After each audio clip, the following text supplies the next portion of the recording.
Welcome to the Danny Clinkscale Reasonably Irreverent podcast.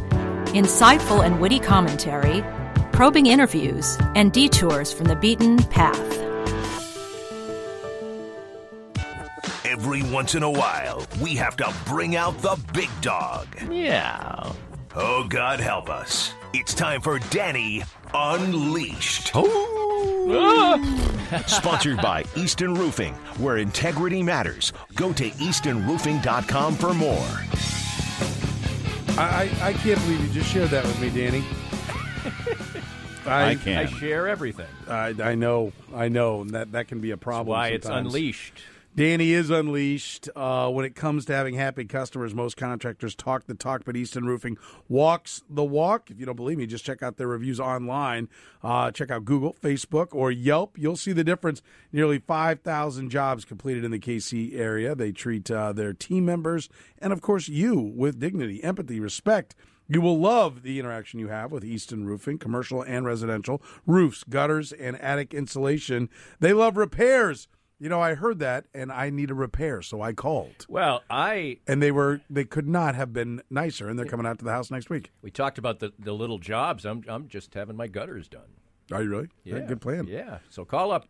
The front person for them, Sam, is so great. Oh, Samantha. She is the nicest lady. I know. And I was like, well, that's not good. All right. And I was like, yeah, well, thanks, man. Great process. Awesome. They'll treat you right. She is great. A lot of roof companies do not want to do the repairs, and they couldn't be more happy to come out and help out. Got a leaky, like the skylight thing.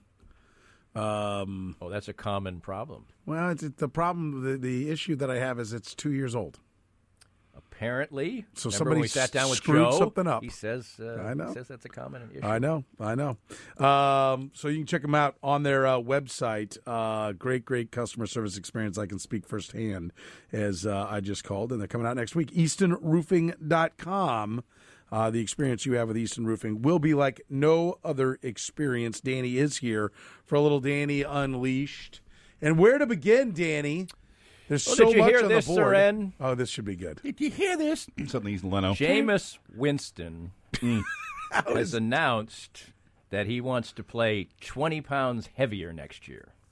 This, I assume, allegedly is an attempt to say, I want to be stronger, I play better at that weight, I'll shrug off more tacklers. He's not even really in good shape now. He's kind of a soft body to begin with. Right. So what this is announcing to the world really is that he's a lazy fat ass. And he just is proud of it, apparently. He makes it seem like it's a strategy. It's a preemptive strike. He was no candidate to be in the Sports Illustrated's body issue already, and now he's going to lather on 20 soft pounds of goo. Good for you. The 3 Tampa Bay fans must be disappointed. Yeah. Those Buck fans are really, really going to have to rethink their commitment to that organization. No question. Jameis Winston. Think about it. Chiefs got their guy at 10. The Bucks had a choice, and right now it looks like they couldn't win with either because Marcus Mariota is nothing more than a guy. Jameis Winston had like the highest percentage of like bad throws. Like if you look at the Pro Football Focus breakdown, that was their choice. Those two guys.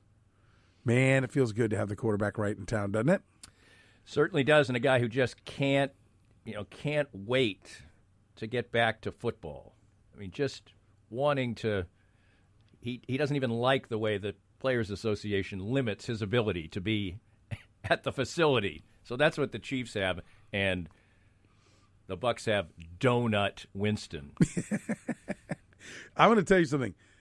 And if you think, like, I know he does the gun show there watching Tech play, you slap Patrick Mahomes on the back, and you will find out that that is a guy. Like slapping the gun show is pretty impressive, too. Oh, it not is. That a quarterback really, it's not a necessity or anything, but it just shows a commitment to work. He is, I mean, it's like iron. Like I was like, took a picture with him, and he puts his arm on your shoulder, and so, oh yeah, okay, let's do this. The arm up there, and you're like, oh, yeah, my shoulder ain't feeling like that under your hand. I know that for sure. Well, this whole discussion leads me to. And yes, I'm proud I've felt the shoulders of one Patrick Mahomes. I'm quite proud. Don't touch me. Secure in my manhood that I can tell you that. Yeah, apparently you're a sweater tucker inner. Listen, fat guys are not tucking in sweaters. No, that's true. We're They looking shouldn't. for the blousey effect. That's not. Well, speaking of what's going on right now, there are some golfers who clearly should not embrace the tight clothes that are, Dustin Johnson or Phil, Phil, Koepka? yeah, Koepka, Brooks Koepka. He can do it. Fine. Phil, no. I don't. Phil's. I'm like. And he's not in bad shape. Not but for to wear that. Not for old man. No, he's in great shape for a middle-aged guy, right? But for like you can't hang the same fashion that Tiger's hanging. Like you're not put together that way. Just go be dad bod. Exactly. And dress accordingly. Then you'd be fine. Anyway, not one of the things but the whole discussion does remind me of maybe the greatest nickname in the history of sports, which is, and now the left-handed quarterback from Kentucky. Pillsbury throw boy? The Pillsbury throw boy. Yeah. That is just Jared Lorenzen. That is just gold. The round mound of touchdown.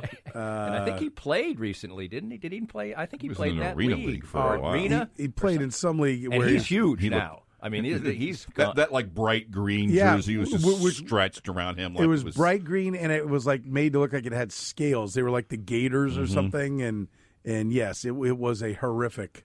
But the guy can throw. Yep. Oh, no doubt. I mean, Sonny Jurgensen was pot-bellied, but he was. could spin it. I Exactly. mean, so listen, you don't have to be, but I think you're right. I think Patrick Mahomes is that combination You of a talking guy. about that? Yes. Oh my God. Tweet that out. Whoa. Whoa, it's even worse than I thought. Yeah. I mean, that's just embracing your says inner here. whale. The ex-QB known as the Hefty Lefty, which is also pretty good. Yes, there are a lot Not of. as good as the Pillsbury throw No, boy. but That's gold. And then on top of it, didn't he wear 22? Wasn't he wearing like a 20? He's Like 22 in that picture. Yeah. Okay, yeah, that's Yeah, he weird. wore 22 22 in college, too, Yeah, I think. yeah. Yeah, I he mean, wore like, 13 when. which is always annoying NFL. when the quarterback's not wearing a quarterback number. Like that like the whole Doug Flutie annoyed me every moment Also he was wore on the 22. field at Boston College. Was he 20 or 22? 22. Just so annoying. It's like, get a Maybe quarterback that's why number. Lorenzen wore 22. That would seem like a connection. The similarities are uncanny. No, but he was probably a kid when. I know. You would think that 22. It seems unusual that he would pick 22 randomly. No, I'm and with you. Flutie was 22. It's probably him is. or Bobby Lane. I'm going to guess it was probably more likely to be. Yeah, Doug Bobby Flutie. Lane was another guy. But Yeah. if we've said it a million times. You hate fat people. No. You love to shame us fat people. We've talked about, right? That's just admit it. I don't like it. I just think that it's worth noting the lack of effort at times. No, I'm with you. Fat athletes. But it's mostly athletes, yeah. Yeah, I Regular had person. somebody like when I was jumping somebody about not being into like, well, why don't you take a look in the mirror? Well, I thank you. I sit on my doughy butt, That's your right? And yes, it is a joke that I am not in better shape. I need to manage my time better. I need to do things better. There's no doubt But it's about it. not your job. But it's not my job. Right. I mean, the man's body is his job.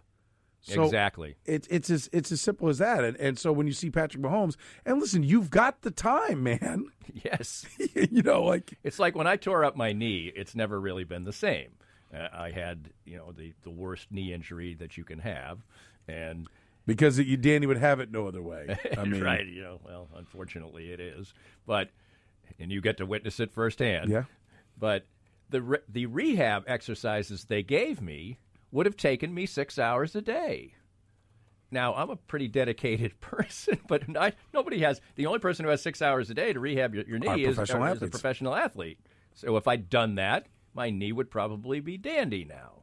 But an hour a day wasn't going to get it done. Even though that's a pretty good effort. Yeah. So anyway. No, it's I'm with you, but it does speak to the fact that Patrick Mahomes is serious about his craft in every Absolutely. way possible. That he is physically prepared to play, he is mentally prepared to play. He's a bright guy. He's got charisma. He's got leadership. He is literally the entire package. And think about it: there were 9 teams that weren't quite sure. True enough, and you can see their reasoning. I mean, they're wrong. And I really don't. Probably should have seen through it. I mean, They didn't win games. That's always been a bit of a red flag for quarterbacks. The only one, Jim Plunkett didn't really win games. John Elway didn't win games. John Elway didn't win games. But that mostly, a really great quarterback will lift his college team up to a certain level of success. But that's the only thing. His numbers, I disagree. His numbers were good. I disagree. They lost what, 5 games while he was there, where they scored 50. So I'm not saying I agree with it. But I have no time for anyone who's like, well, you can see why. I don't. No, I can't. He threw for 700 yards against Oklahoma, 770 or whatever it was. He did everything he could. Like, it's just the absolute. It's not basketball where he's got to go guard somebody. Right. And you're like, well, he's going to give up. Yeah, he's going to score 40, but he's going to give up 34. No, he sits down. I mean, the problem was on the other side of the ball. He should have played 2 platoons. Come on. I mean, I will not buy the wins and losses. I'm just giving a little crack of credibility. But I won't give any. I will slam the door on that crack. Right. Jay Cutler, you could be like, well, he didn't win at Vanderbilt. Okay, it's Vanderbilt. Although they won a little bit. They won by Vanderbilt standards while he was there. Okay, but that's the thing. Didn't he win by Tech standards? Yeah, kind of, sort of. I mean, Tech's been a little bit better than that at times. All right, so let's do it. Let's fast forward. Now, everyone's falling over themselves to claim how they were the ones who knew. We marked the day. Me and Rob sitting there with some Coronas watching them play Kansas, and I was like, dude, that's everything you could ask a quarterback to do. That was my epiphany. Was you liked him because you liked the numbers, and you're always back then we were looking at nothing but quarterbacks in every college football game, just praying the Chiefs would grow a pair and draft one, right? So we were all quarterback aficionados because we were desperate for the Chiefs to get one. That was my wow, this is the guy.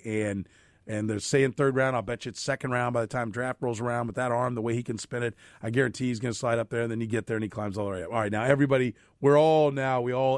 claiming they love Patrick Mahomes since the day he was born and knew he was the guy, right? Okay, right. Let's set that aside. Who's the guy this year? Because if you back up when the Chiefs had 1-1, not one quarterback in that class amounted to a score, and they've got one of them, right? E.J. Manuel. Right. It was one of the guys in that class. He was the first guy taken. Geno Smith was in that class. None of them. Not one of those quarterbacks ended up being any good. E.J. Manuel was the only first-round pick in that bunch. We've got a quarterback class this year. Would you hang your hat on any one of those guys being this guy's going to be the man? I don't think so. I think they all have too many question marks. What's the question mark with Murray? Just size? Yes. I thought he was even smaller. I'll say that. He looks smaller on the football field. Yeah. But he's not skinny. No. He's just short. Yes. And I think that does compromise you a little bit.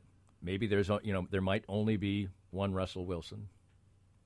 So that would just Drew Brees. Drew Brees is sub 6 foot. Well, he's 6 feet. He's 5'11" and a half. Right. I remember I even looked over because Dick Vermeil left his notes sitting out there, and so I could see his notes sitting next to his draft deal. His combine size was 6 feet, but anyway, he's about 2 inches taller, and the way the game's played now, and that helps him. Baker Mayfield is not tall either. He was very good last year. You just never know. Also, whether Mayfield's what 6'1".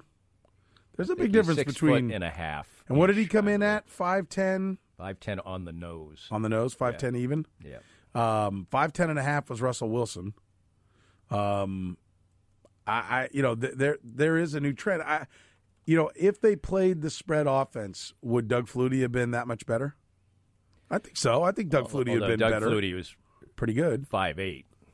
I mean, he was really small. 5'9" and a half. No way. That's what they said. I played pickup basketball against him. They said 5'9" and a half. No chance. Would he have been better in today's NFL? Yeah, I think he would have had a better chance.